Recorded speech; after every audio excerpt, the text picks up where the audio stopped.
Well, I'm 79 and I'm totally blessed to be able to be a missionary, to answer that call that I felt when I was very young, and to be able to use the gifts that I have, that God gave me.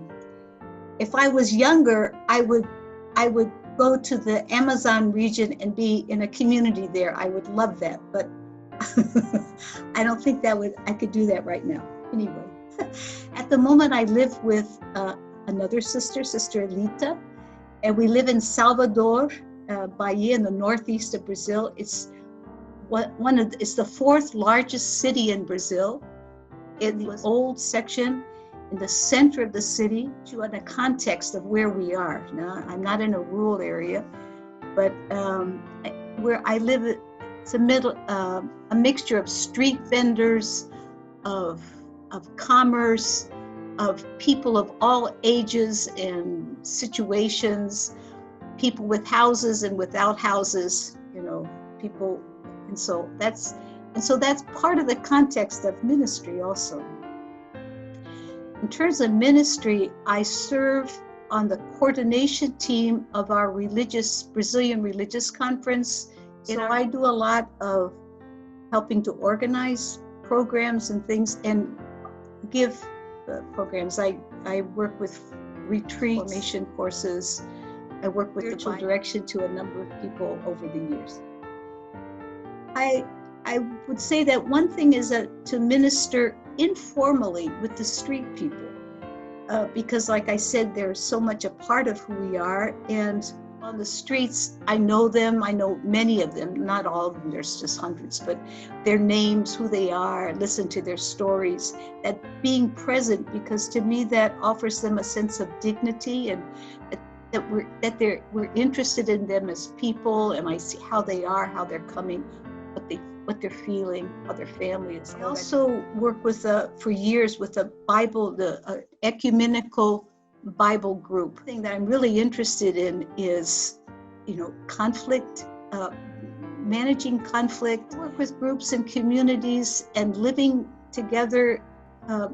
How do you live compassionately? How do you translate that?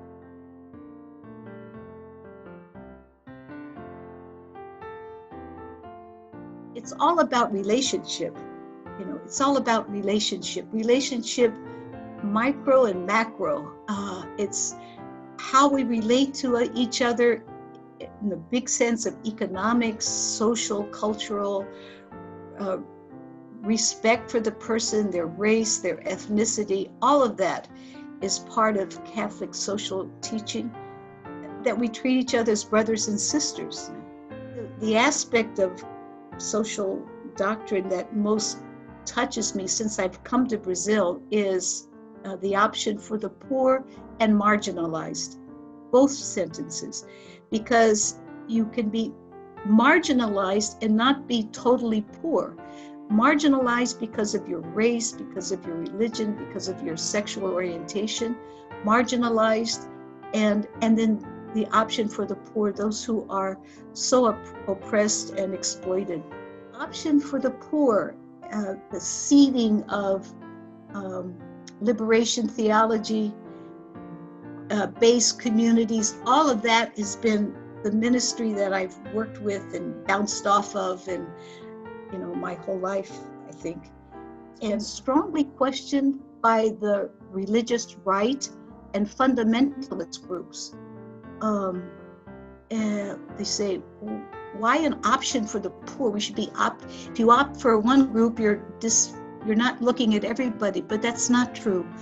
Because to be a Christian, you have to opt. That has to be your option. That's where Jesus walked. That's Jesus's option. And so there is no, love is universal, but there's a special option there for the poor and marginalized.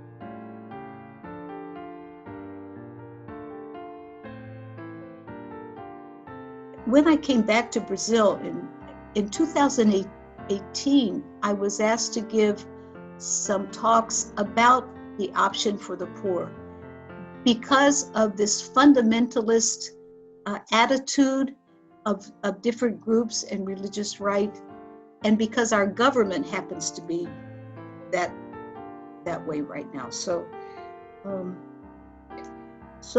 we wrote articles and did things like that. How does that fit into my ministry? Well, right now I don't work I used to work with youth groups and with base communities and all of that, but I would say that theology informs the courses that I give, the options that I do, conflict resolution, listening to people,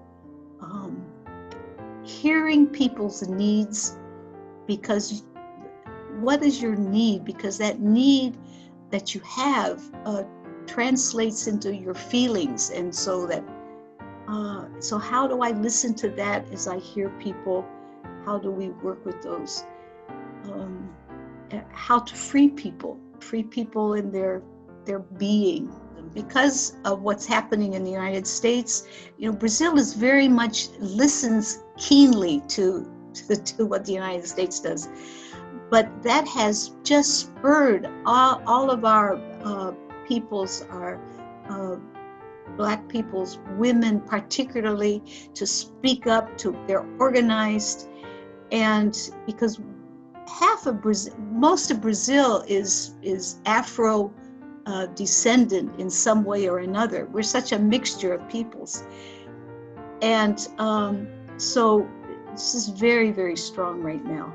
So to uphold them, to listen to them, to serve with them, give them back, that's that which has been taken away. So in terms of Bible work, in terms of conflict resolution, in terms of listening to people, listening to the street people, listening to their stories,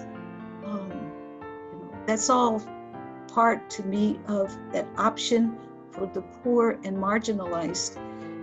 Walking with people who are have different sexual orientations, all of that. It's just all part of what we do.